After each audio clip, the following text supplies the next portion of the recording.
Hi friends, ഏവർക്കും Ranju's media ടെക്കിലേക്ക് സ്വാഗതം. June 5 നാം പരിസ്ഥിതി ദിനമായി ആചരിക്കുകയാണല്ലോ. പരിസ്ഥിതി ദിനവുമായി ബന്ധപ്പെട്ട ഏതാനും ചില ക്വിസ് ക്വസ്റ്റ്യൻസ് ആണ് ഇന്ന് നിങ്ങളുമായി പങ്കുവയ്ക്കുന്നത്. ഏവർക്കും ഒരിക്കൽ കൂടി സ്വാഗതം. പരിസ്ഥിതി ദിനമായി നാം ആചരിക്കുന്നത് എന്നാണ്? ജൂൺ 5.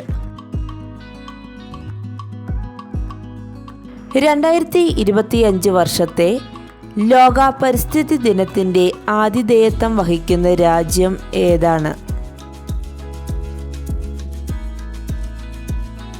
ദക്ഷിണ കൊറിയ.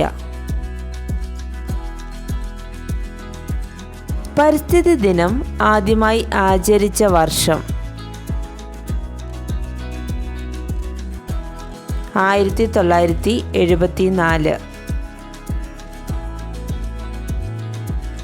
ലോക പരിസ്ഥിതി പ്രസ്ഥാനത്തിന് തുടക്കം കുറിച്ചതാര്?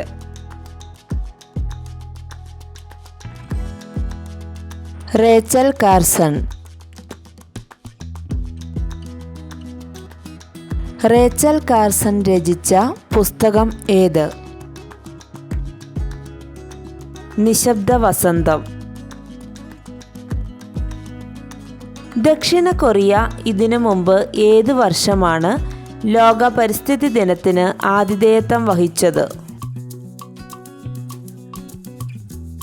1997. നിശബ്ദ വസന്തം എന്ന പുസ്തകം രചിച്ചതാര്?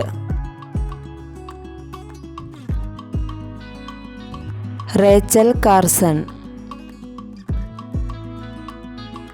2025 വർഷത്തെ ലോക പരിസ്ഥിതി ദിന സന്ദേശം എന്ത്? പ്ലാസ്റ്റിക് മലിനീകരണത്തിന് അറുതി വരുത്തുക. ജൈവ വൈവിധ്യ രജിസ്റ്റർ പുറത്തിറക്കിയ കേരളത്തിലെ ആദ്യ ജില്ല? വയനാട്. പരിസ്ഥിതി സംരക്ഷണ നിയമം നിലവിൽ വന്ന വർഷം? 1986.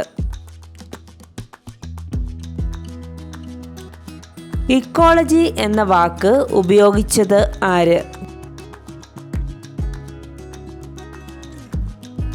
Ernest Haeckel. മേദിനി പുരസ്കാരം ഏത് മേഖലയുമായി ബന്ധപ്പെട്ടിരിക്കുന്നു? പരിസ്ഥിതി. പരിസ്ഥിതി കമാൻഡോകൾ എന്ന് വിശേഷിക്കപ്പെടുന്ന ലോക പരിസ്ഥിതി സംഘടന ഏത്? Green peas. ഇന്ത്യയിൽ ഏറ്റവും കൂടുതൽ വനമുള്ള സംസ്ഥാനം? മധ്യപ്രദേശ്.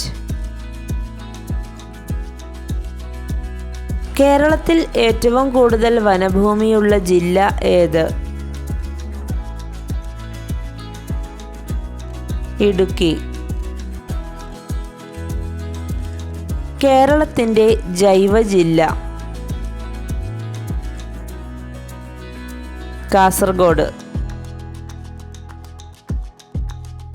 എക്കോസിസ്റ്റം എന്ന പദം ആദ്യമായി നിർദ്ദേശിച്ചത് ആര്? ടാൻസ്ലി. ഇന്ത്യൻ പരിസ്ഥിതി പ്രസ്ഥാനങ്ങളുടെ മാതാവ്? ചിപ്കോ പ്രസ്ഥാനം. പ്ലാസ്റ്റിക് മാലിന്യം പുറന്തള്ളുന്ന രാജ്യം ഏത്? ഇന്ത്യ. ഭൂമിയിലെ ജലത്തിൻ്റെ എത്ര ശതമാനമാണ് ശുദ്ധജലമായി കണക്കാക്കപ്പെട്ടിരിക്കുന്നത്? 3%.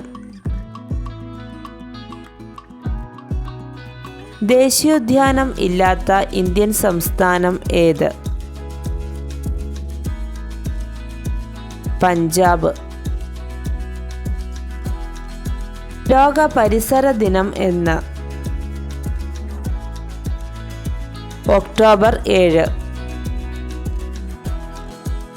കേരളത്തിൽ ഏറ്റവും കുറവ് വനഭൂമിയുള്ള ജില്ല? ആലപ്പുഴ. ഇന്ത്യൻ പരിസ്ഥിതി ശാസ്ത്രത്തിൻ്റെ പിതാവ്? Professor R Mishra. മരം മുറിക്കുന്നതിന് എതിരെയുള്ള സമരത്തിൻ്റെ ഭാഗമായി റെഡ്വുഡ് മരത്തിൽ 2 ദിവസത്തിലേറെ കാലം താമസിച്ച അമേരിക്കൻ യുവതി? Julia butterfly hill. പരിസ്ഥിതി ദിനവുമായി ബന്ധപ്പെട്ട ഈ ക്വിസ് ക്വസ്റ്റ്യൻസ് ഏവർക്കും ഉപകാരപ്രദമായി എന്ന് പ്രതീക്ഷിക്കുന്നു. നിങ്ങൾക്ക് ഈ വീഡിയോ ഇഷ്ടമായെങ്കിൽ മറ്റുള്ളവരിലേക്ക് ഷെയർ ചെയ്യുക. നിങ്ങൾ ആദ്യമായിട്ടാണ് ഈ ചാനൽ കാണുന്നതെങ്കിൽ സബ്സ്ക്രൈബ് ചെയ്യുക. പുതിയ വീഡിയോകളുമായി നമുക്ക് വീണ്ടും കാണാം. Thank you.